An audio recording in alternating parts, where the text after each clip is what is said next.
વડિયા ખાતે ઐતિહાસિક રામજી મંદિરે પ્રાણ પ્રતિષ્ઠા મહોત્સવ 200 વર્ષ જૂના મંદિરમાં મૂર્તિ પ્રતિષ્ઠાનું ભવ્યાતિભવ્ય આયોજન।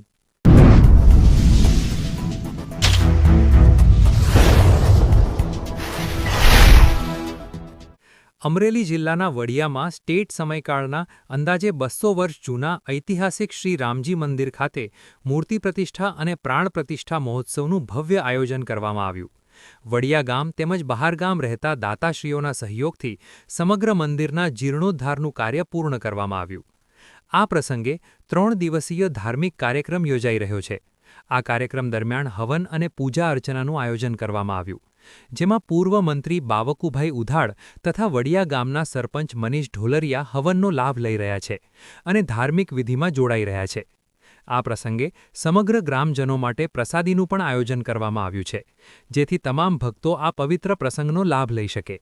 અહેવાલ રાજુ કારિયા, વડિયા। લગભગ આજથી 200 વર્ષ પહેલાં વડિયા સ્ટેટના રાજવી હતા, એમણે આ રામજી મંદિર બનાવેલું હતું। બાજુમાં જ કૃષ્ણ ભગવાનની હવેલી પણ બનાવેલી હતી, શિવ મંદિર પણ બનાવેલા છે। વડિયાના રાજવી ખૂબ ધાર્મિક હતા અને ત્યારે આજે 200 વર્ષ પછી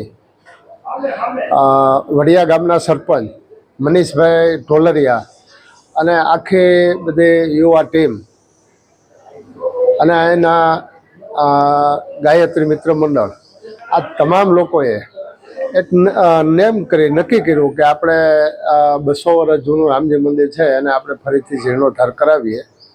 એટલે તમામ ટીમ દ્વારા નક્કી કર્યું અને આ નવું રામજી મંદિર બનવાનું આયોજન કર્યું। એના ભાગરૂપે વડિયા તથા આજુબાજુના વિસ્તારના પણ આગેવાનો દ્વારા અને ખાસ કરીને જે બહાર જે વડિયાના આગેવાનો છે, આ તમામ દ્વારા અને ગામના સહકારથી આ રામજી મંદિર બનાવવામાં આવ્યું છે। આજે એની પ્રાણ પ્રતિષ્ઠા શરૂ થઈ છે।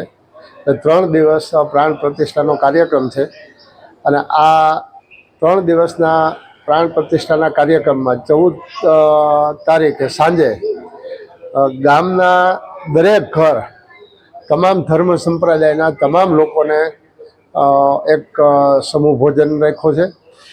અને આ સાથે સાથે જે વડિયાની અંદર લગભગ મોટા ભાગના મંદિરો જે હતા એ બધા જીર્ણોદ્ધાર થઈ ગયા હતા, એક જ મંદિર લગભગ બાકી હતું।